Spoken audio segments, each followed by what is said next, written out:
Virus de la inmunodeficiencia humana. Nuestro grupo está compuesto por Ángela Camila Rodríguez, Shirley Hernández y quien les habla, Caterina Ariza.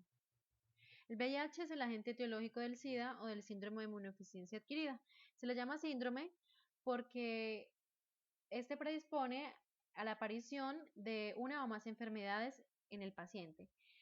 Características del VIH. Entonces, es un virus de la familia retrovirus, género lentivirus, contiene una cubierta, contiene 4 genes necesarios para la replicación. El genoma es de ARN, es de tipo ARN monocatenario y contiene 6 genes adicionales de replicación. El tropismo es por las células del sistema inmune a la molécula CD4 que se expresa en macrófagos y linfocitos T. Proteínas, entonces la glucoproteína de la cubierta muestra una variación antigénica. La enzima transcriptasa inversa contiene viriones en su interior y la proteasa se necesita para la producción del virus infectante. El virión entonces es esférico de 80 a 100 nanómetros de diámetro y su centro es cilíndrico. La patogenicidad. Entonces, el virus lo que va a hacer es atravesar la barrera mucosa, va a entrar ya sea por sangre, colon, recto o vagina.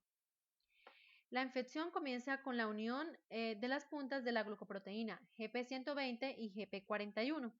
Estas se unen a la proteína de superficie del CD4 y un segundo correceptor acoplado a proteína G u otro receptor, como el CCR8, el CX3CR1, el CCR2, CCR3, CXCR4 y el CCR5.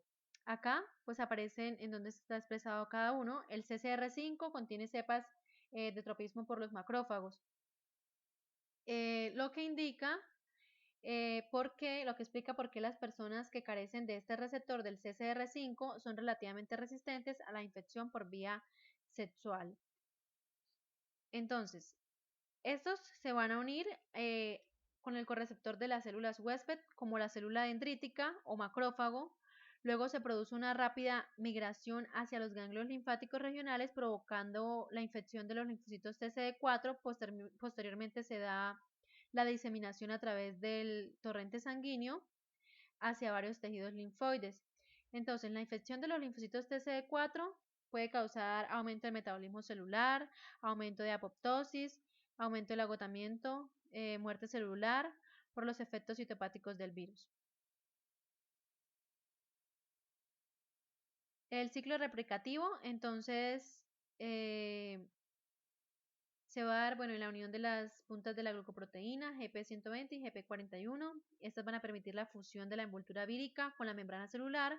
Posteriormente se libera el genoma y se inicia la fase precoz de la replicación por medio de la transcriptasa inversa, que va a degradar el genoma de ARN para la síntesis de la cadena positiva del ADN.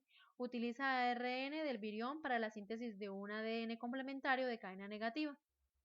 En ese momento va a haber una duplicación e integración de cada extremo del genoma por medio de la integrasa.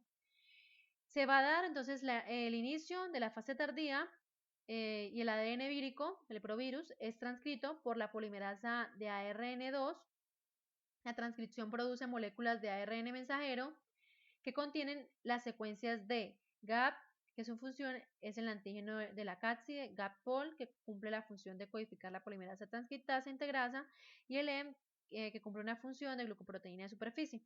Estas son proteínas funcionales.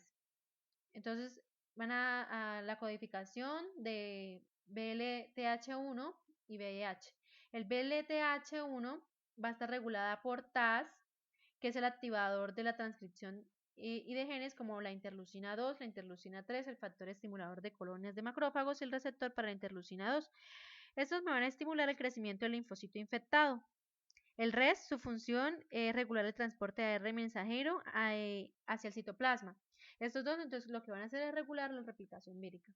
El VIH, entonces, la replicación va a estar regulada por TAC, que su función transcribe los genes víricos, el REP, que su función es transportar el ARN mensajero hacia el citoplasma, el NEF, que sus funciones son reduce la expresión de CD4 y el complejo mayor de histocompatibilidad 1, entonces va a alterar las rutas de señalización de los linfocitos T, regula la citotoxicidad del virus, necesaria para mantener La carga vírica y es clave para que se dé la infección, para que la infección progrese a SIDA. El BIF entonces va a estimular el ensamblaje y maduración, se une a una proteína antiviral para impedir las hipermutaciones en el ADN complementario y favorecer la replicación del virus en otras células. El BBP, su función es estimular la liberación del virión. El BBPR, entonces lo que va a hacer es transportar el ADN complementario al núcleo y en la replicación de los macrófagos, en los macrófagos de fase estacionaria. Permiten que el virus se replique rápidamente, deteniendo el ciclo celular en fase G2. Por último, la liberación del virus por gemación se va a dar por gemación y se puede transmitir a otra célula por la producción de las células gigantes multinucleadas o sin sitio.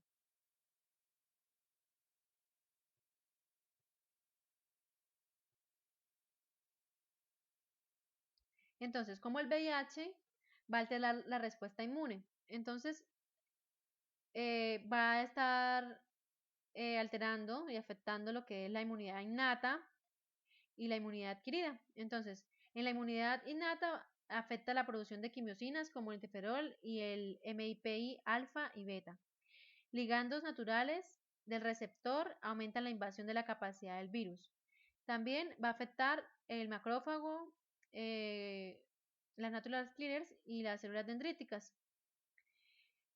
En el macrófago, pues su correceptor es el CCR5, las natural killers, sus receptores es el NSK y el KIR, que el NSK entonces disminuye la actividad citotóxica y el KIR inhibe la actividad citotóxica.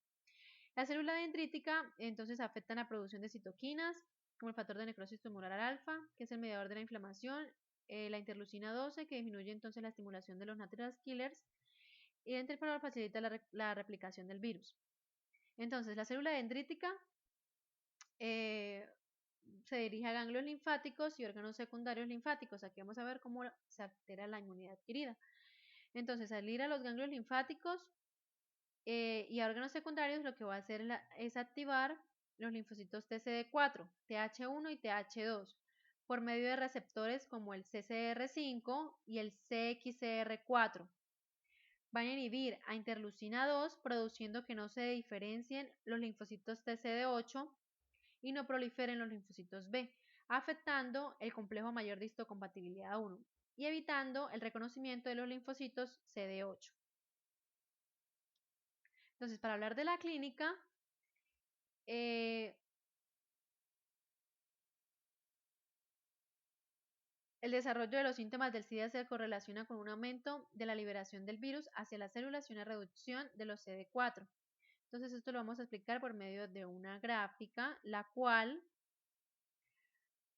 nos muestra la evolución y los estadios de la enfermedad, iniciando con un periodo de latencia clínica. Entonces aparecen los síntomas iniciales y se disminuyen los linfocitos TCD4, permitiendo que aparezcan infecciones oportunistas.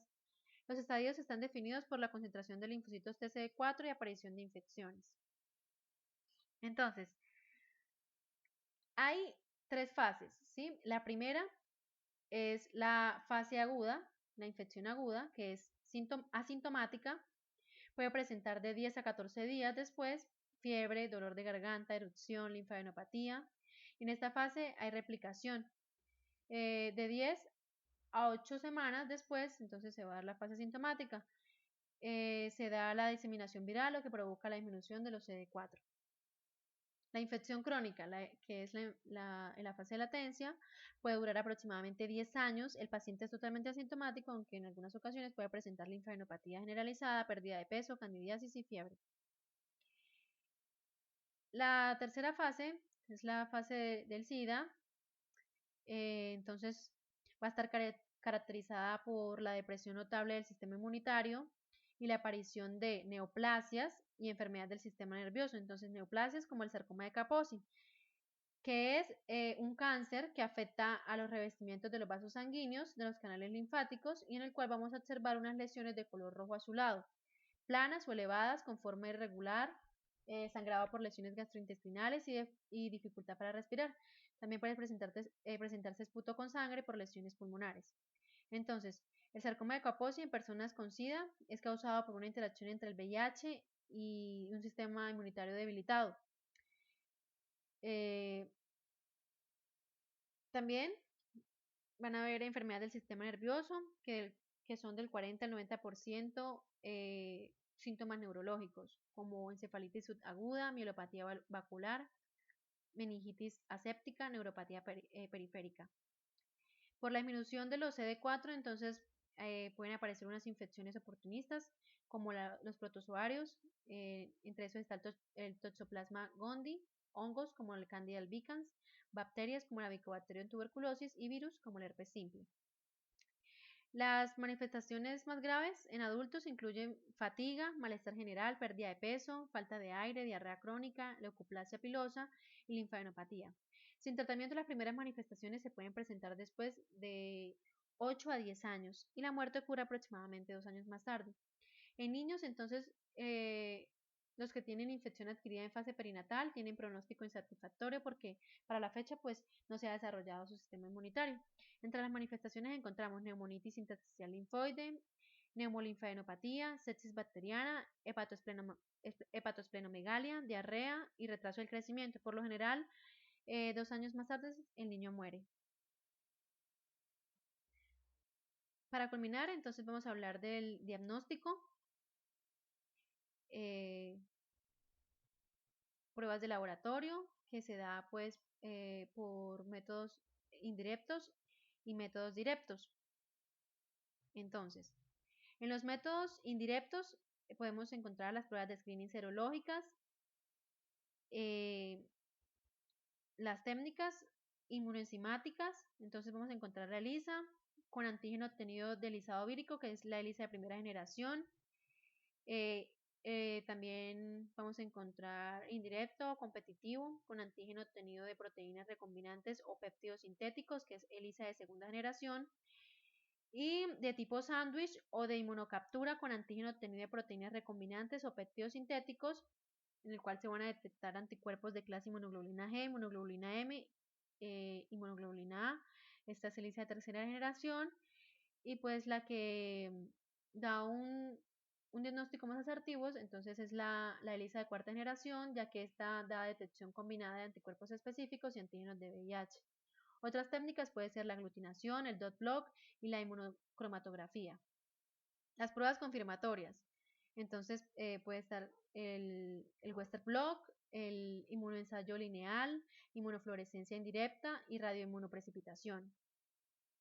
Para los métodos directos, entonces están los cultivos víricos, la detección molecular de ADN provírico y ARN vírico mediante PCR, ADN ramificado y amplificación basada en la transcripción o TMA. También se puede dar la detección de antigenemia por el antígeno P24. Entonces, al hablar de vacunas, es un tema muy difícil ya que el virus presenta un elevado índice de mutación. Pues el objetivo que se plantea es que el diseño induzca aparición de anticuerpos ampliamente neutralizantes que puedan neutralizar las cepas del VIH diferentes. Muchas gracias.